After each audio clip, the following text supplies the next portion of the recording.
এইমাত্র আবহাওয়া দপ্তর থেকে পাওয়া আজকের সবচেয়ে গুরুত্বপূর্ণ খবর। এখন ক্রমশ ঊর্ধ্বমুখী তাপমাত্রার পারদ, সাগরে ফুসছে তিনটি ঘূর্ণাবর্ত। মার্চ মাসের 10 তারিখ নাগাদ নতুন করে উত্তর পশ্চিম ভারতের পার্বত্য এলাকায় একটি পশ্চিমী ঝঞ্ঝা ঢুকবে, এমনটাই জানাচ্ছেন আবহাওয়া অধিদপ্তর।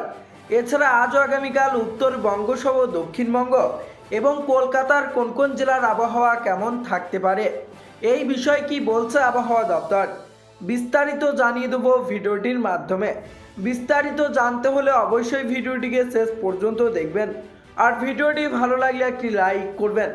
আর এই ধরনের আবহাওয়ার আপডেটগুলি প্রতিনিয়ত আপডেট পেতে হলে আমাদের চ্যানেলটিকে সাবস্ক্রাইব করে পাশের থাকা বেল আইকনটিকে প্রেস করে আমাদের সঙ্গেই থাকবেন। তা চলুন এক নজরে দেখিনি। ফের একবার নিম্নমুখী পারদ, এক ধাক্কায় তাপমাত্রা অনেকটাই কমেছে। আবহাওয়া দপ্তর জানিয়েছে উড়িষ্যা এবং অসমে রয়েছে তিনটি ঘূর্ণাবর্ত। এর পাশাপাশি 10ই মার্চ নতুন করে উত্তর পশ্চিম ভারতের পার্বত্য এলাকায় একটি পশ্চিমী ঝঞ্ঝা ঢুকবে। আপাতত উপকূল এবং উড়িষ্যা সংলগ্ন জেলাগুলিতে বৃষ্টিপাতের সম্ভাবনা রয়েছে। অধিক বৃষ্টিপাত হতে পারে দক্ষিণবঙ্গের পূর্ব মেদিনীপুর, পশ্চিম মেদিনীপুর এবং ঝাড়গ্রামে। এই 3 জেলাতেই বজ্র বিদ্যুৎ সহ বৃষ্টির সম্ভাবনা রয়েছে। এছাড়া দক্ষিণবঙ্গের কোনো জেলায় বৃষ্টির সম্ভাবনা নেই, এমনটাই জানিয়েছে আবহাওয়া দপ্তর। কলকাতা সহ দক্ষিণবঙ্গের অধিকাংশ জেলাতে মেঘলা আকাশ থাকার সম্ভাবনা রয়েছে। কোথাও কোথাও আংশিক মেঘলা থাকতে পারে আকাশ। আলিপুর আবহাওয়া দপ্তরের পূর্বাভাস অনুযায়ী আজ হালকা উত্তর পশ্চিমের হাওয়া বইতে পারে। শীতল হাওয়ার জেরে কিছুটা তাপমাত্রা নামার সম্ভাবনা রয়েছে। এদিকে সপ্তাহান্তে ফের একবার তাপমাত্রা বৃদ্ধির পূর্বাভাস দিয়েছে আবহাওয়া দপ্তর।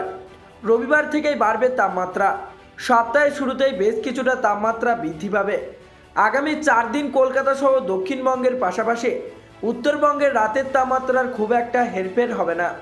আজ কলকাতার সর্বোচ্চ তাপমাত্রা 26.7 ডিগ্রি, যা স্বাভাবিকের থেকে 6 ডিগ্রি কম। ওদিকে সর্বনিম্ন তাপমাত্রা 19.3 ডিগ্রি, যা স্বাভাবিক তাপমাত্রা থেকে 2 ডিগ্রি কম। দক্ষিণবঙ্গের পাশাপাশি আজ বৃষ্টির সম্ভাবনা রয়েছে দার্জিলিংয়ের পার্বত্য এলাকায়।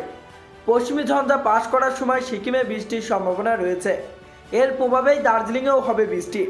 তো বন্ধুরা, এই ছিল আবহাওয়া দপ্তর থেকে পাওয়া লেটেস্ট আপডেট। তো আজকে এখানেই বিদায় নিচ্ছি।